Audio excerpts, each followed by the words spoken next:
ఉగ్రవాదుల పీచమనచాలని AP BJP chief Madhav పిలుపునిచ్చారు. రాష్ట్రంలో కుల మత విద్వేషాలు రెచ్చగొట్టే కుట్రలు జరుగుతున్నాయన్నారు. రావణ్ వంటి వారిని కొంతమంది ప్యాకేజీలు ఇచ్చి ప్రోత్సహిస్తున్నారని ప్రశ్నించడం పేరుతో దూషణలు చేయడం మంచి విధానం కాదన్నారు.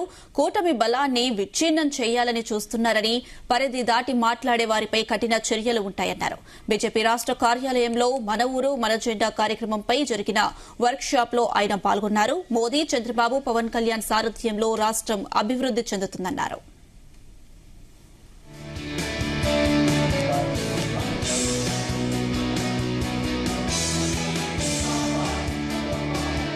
ఏ వ్యక్తికి లేని ధైర్యం భారతీయ జనతా పార్టీ కార్యకర్తకు ఉండాలి. ఆ గ్రామంలో మన పార్టీ సంబంధించిన వాళ్ళు ఎవరు లేరు, కానీ ఆ గ్రామానికి మనం అడుగు పెట్టి ఇవన్నీ మనం చేసాం, కానీ ఇవన్నీ చెప్పాలి, ఇవన్నీ మేము చేశామని చూపించేటట్టు మనం తయారాలి.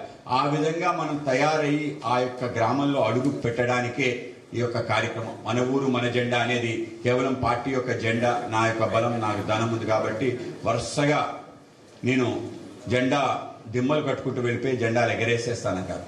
ఆ గ్రామంలో మనం సగర్వంగా ధైర్యంగా తలెత్తుకుని వెళ్ళాలి. ఆ గ్రామంలో ఉండే ప్రజలకు చెప్పి పార్టీలో చేర్చే ప్రయత్నం చేయాలి. మనందరం కూడా ఇటువంటి కార్యక్రమాలు చేసిన పార్టీ భారతీయ జనతా పార్టీ. కనుక మీరు భారతీయ జనతా పార్టీ సభ్యులుగా మారండి, కలిసి ప్రయాణం చేయండి, ఇంకా మరింతగా ముందుకు తీసుకెళ్ళడానికి అవకాశం మీరందరూ పొందండి అనే విషయాన్ని ఆ గ్రామీణ యువతకి, అక్కడుండే మహిళలకి, పెద్దలకి అందరికీ తెలియజేసి మన పార్టీ సగర్వంగా ఆ గ్రామానికి వెళ్లే కార్యక్రమం మన ఊరు మన జెండా అనే కార్యక్రమం.